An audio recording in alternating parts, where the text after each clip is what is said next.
বন্ধুরা কিতা খবর আসসালামু আলাইকুম। গাছর তলে পুইয়া ইয়া ভিডিও বানাইয়া দেখো ক্যামেরা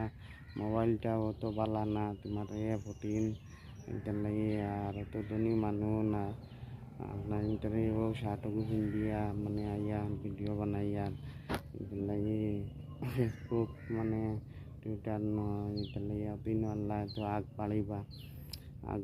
বাড়ি এটার লাগে আজকাল ফেসবুকে একটা ট্রেন্ডিং চলে আর মানে 10টা কমেন্ট 10টা ফলো 10টা মানে গিট মানে ইয়ে করবা সেটা কিনা তোমার স্টার দিবা এটার লাগে যত হারো আপনারা ইনতে খার ওজনকে ভালোবাসা বেশি বেশি দিও আমিও সবরে ভালোবাসা দিব আর দিয়া যাইয়া এটার লাগে আমার বোনদের হলো অনেক অনেক সহযোগিতা নিয়ে আগ বাড়িতে পারবে এটার লাগে মনতেই দিলতেই